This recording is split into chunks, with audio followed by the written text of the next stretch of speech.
Il est 18 h, bienvenue pour le Flash Info sur RTI 1. Il est en visite officielle en Côte d'Ivoire depuis le 4 juillet dernier. Le vice-président de la Banque mondiale pour l'Afrique de l'Ouest et du Centre, Ousmane Diagana, a été reçu par le vice-président ivoirien Thiemoko Meïlie Koné. Les échanges doivent permettre in fine à la Banque mondiale d'aligner ses efforts sur les priorités nationales pour un développement inclusif et durable. Alexis Ouedraogo. Le vice-président de la Banque mondiale pour l'Afrique de l'Ouest et du Centre, Ousmane Diagana, est à Abidjan depuis le 4 juillet dernier.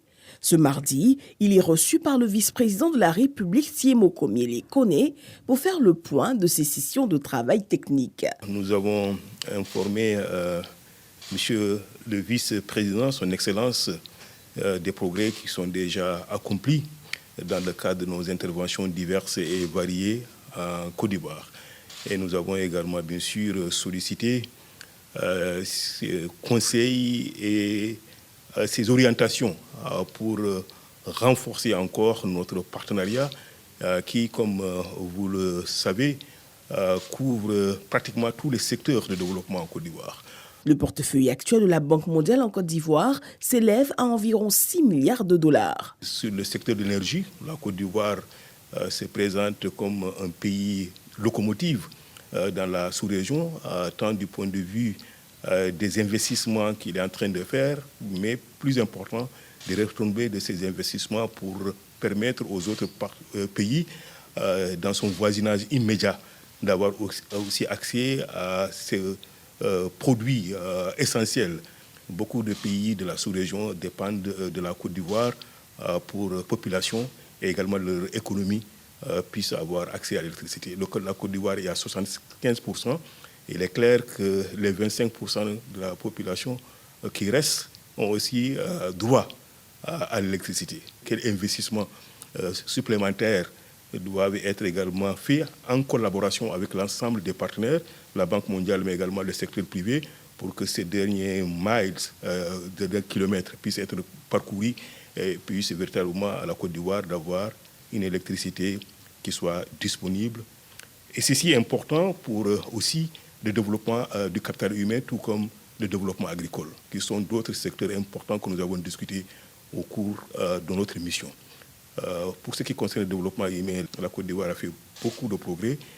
Il est important que la qualité se renforce pour que l'employabilité des sortants du système éducatif soit beaucoup plus forte et que les sortants du système éducatif puissent avoir accès au travail et que ceci aussi puisse contribuer au développement économique et social de la Côte d'Ivoire, qui dépend nécessairement du secteur agricole.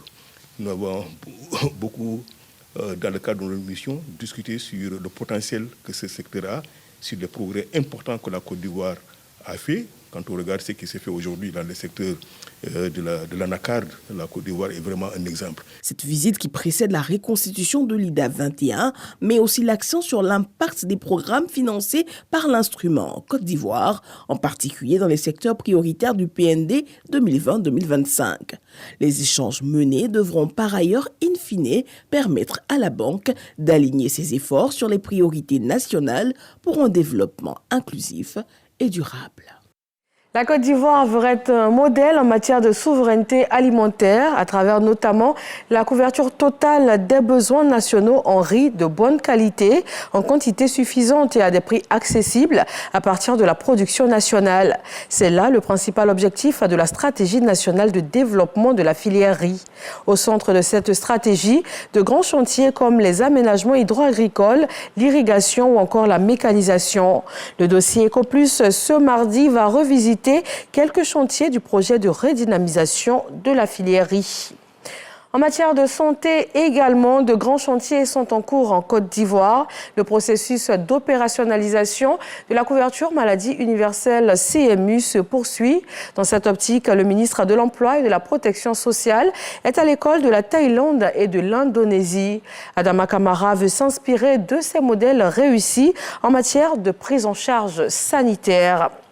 En Afrique du Sud, l'ancienne présidente de l'Assemblée est poursuivie pour corruption et blanchiment d'argent dans le cadre de la passation de marchés publics. Son procès s'ouvrira le 16 octobre, comme l'a décidé le tribunal lors d'une brève audience ce mardi. L'affaire a été renvoyée devant la Haute Cour de Pretoria en raison de sa gravité. Et puis, la trentaine de dirigeants de l'OTAN réunis à l'occasion des 75 ans de l'organisation politico-militaire. Ce sommet s'ouvre sur fond de crise internationale et politique entre potentielle accession de Donald Trump à la présidence, conflit en Ukraine et partenariat Indo-Pacifique. Le président Joe Biden a prévu de recevoir les délégations des 31 membres de plein droit de l'OTAN à l'auditorium Melan, le lieu même où a été signé le traité créant l'Alliance Atlantique en 1949, tout près de la Maison-Blanche. Et voilà, merci de vous informer sur RTI 1. Rendez-vous tout à l'heure à 20h.